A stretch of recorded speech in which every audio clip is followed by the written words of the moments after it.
Imaginez un guerrier solitaire, parcourant les routes sinueuses du Japon féodal, son esprit aussi aiguisé que la lame qu'il manie. Ce guerrier, c'est Miyamoto Musashi, l'un des plus grands samouraïs de l'histoire. Mais, au-delà de ses duels légendaires, c'est sa philosophie de vie, condensée dans le Dokodo ou la voie de la solitude, qui résonne encore aujourd'hui.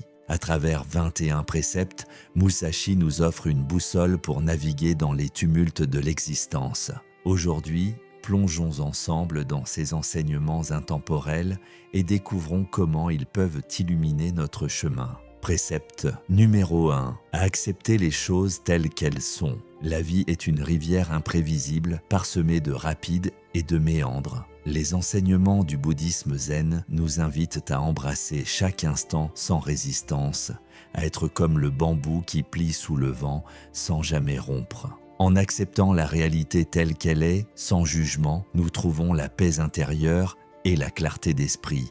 Précepte numéro 2. Ne recherchez pas le plaisir pour le plaisir. Les samouraïs savaient que la quête effrénée du plaisir affaiblit l'âme. Miyamoto Musashi, dans sa quête de maîtrise, évitait les distractions futiles. Le bouddhisme zen enseigne que le véritable contentement ne vient pas des plaisirs éphémères, mais de la compréhension profonde de soi et de l'univers. En nous détachant des désirs superficiels, nous découvrons une joie durable. Précepte numéro 3. Ne dépendez en aucun cas d'un sentiment partiel. Sun Tzu, dans l'art de la guerre, souligne l'importance de la clarté et de la certitude dans la prise de décision. Les émotions fluctuantes peuvent obscurcir notre jugement. En cultivant un esprit calme et centré, nous pouvons agir avec sagesse et précision, même face à l'incertitude. Précepte numéro 4. Pensez peu à vous-même et profondément au monde. Confucius enseignait l'importance de l'humilité et du service envers les autres.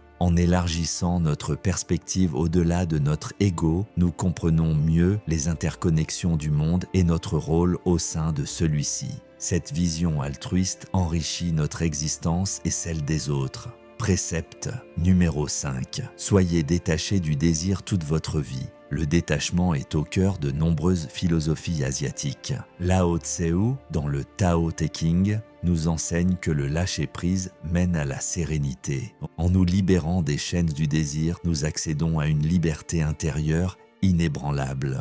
Précepte numéro 6. Ne regrettez jamais ce que vous avez fait. Les samouraïs vivaient selon le principe du Ichigo Ichie, reconnaissant la valeur unique de chaque moment. Les regrets nous ancrent dans le passé et entravent notre progression. En acceptant nos actions passées comme des leçons, nous avançons avec sagesse et courage. Précepte numéro 7. Ne soyez jamais jaloux. La jalousie est une ombre qui obscurcit le cœur. Les enseignements zen nous rappellent que chaque individu suit son propre chemin. En célébrant les succès des autres, et en nous concentrant sur notre propre croissance, nous cultivons une paix intérieure et des relations harmonieuses. Précepte numéro 8. Ne vous laissez jamais attrister par une séparation. La vie est une série de rencontres et de séparations. Les bouddhistes croient en l'impermanence de toute chose. En acceptant ce flux naturel, nous apprenons à chérir chaque instant sans nous attacher excessivement, trouvant ainsi une sérénité durable. Précepte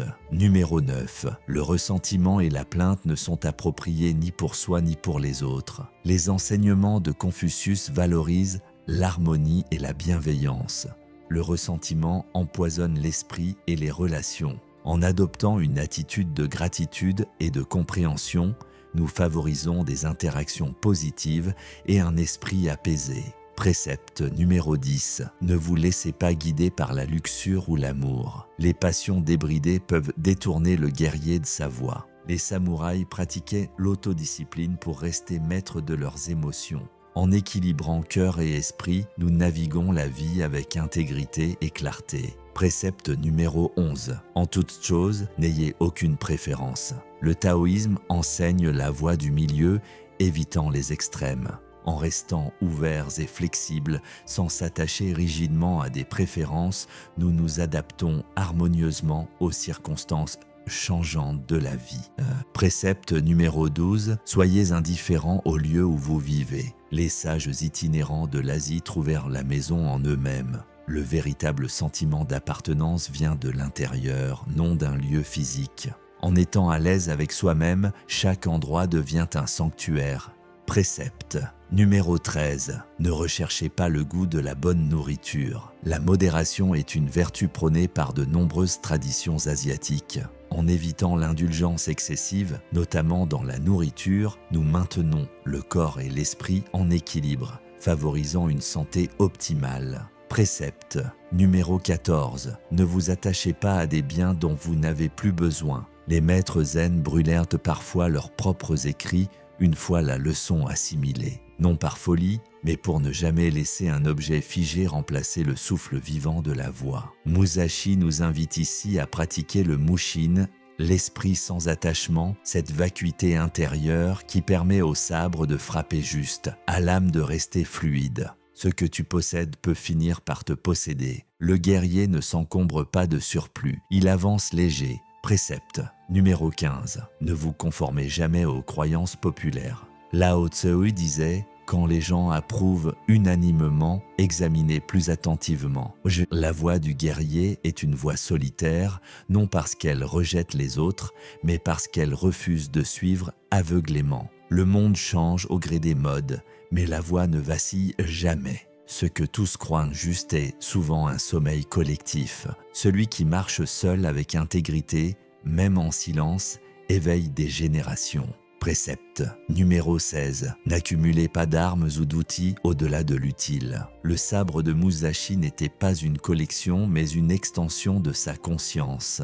En arts martiaux comme dans la vie, multiplier les moyens est souvent un déguisement de la peur. Peur de manquer, de ne pas être prêt, de ne pas suffire. Mais celui qui maîtrise une chose avec intensité vaut mieux que celui qui effleure sans discipline. Le sage se demande « Qu'est-ce qui est essentiel à ma mission ?» Puis il tranche dans le reste.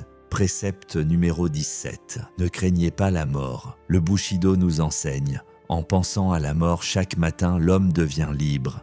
Musashi affrontait la mort comme on affronte un miroir, sans haine, sans illusion. Celui qui fuit la mort fuit la vie, car craindre la fin, c'est rendre chaque pas tremblant, chaque choix hésitant. Mais celui qui embrasse la mort devient dangereux, car il n'a plus rien à perdre, seulement l'honneur à défendre. Précepte numéro 18. Ne recherchez ni richesse, ni terre pour la vieillesse. Celui qui attend la vieillesse pour vivre oublie que le sabre peut tomber à tout moment.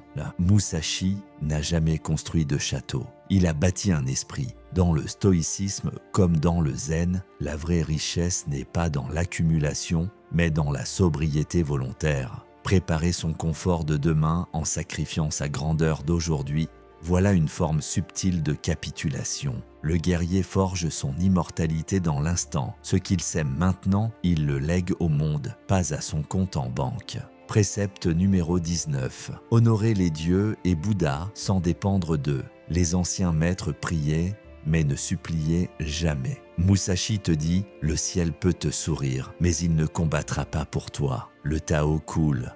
La volonté de l'univers est subtile, mais c'est à toi de dégainer, de méditer, de t'élever. Ne confonds pas foi et passivité. Le véritable respect envers les puissances supérieures, c'est de ne pas leur remettre la responsabilité de ton destin. Précepte numéro 20. Sacrifie ton corps, mais ne trahis jamais ton honneur. La vie passe, le corps fléchit, mais l'honneur, lui, grave son empreinte dans l'éternité. Dans le Japon féodal, mieux valait mourir debout qu'implorer à genoux. Aujourd'hui encore, l'homme qui vend son intégrité pour survivre ne fait que mourir à petit feu.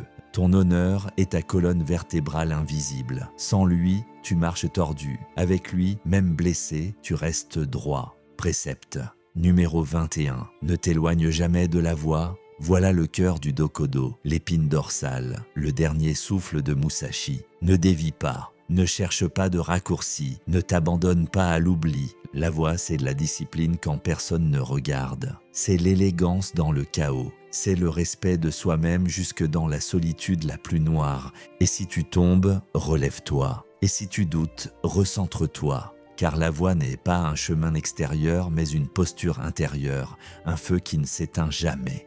C'était l'âme du sage. On se retrouve très bientôt, mon disciple, Fir.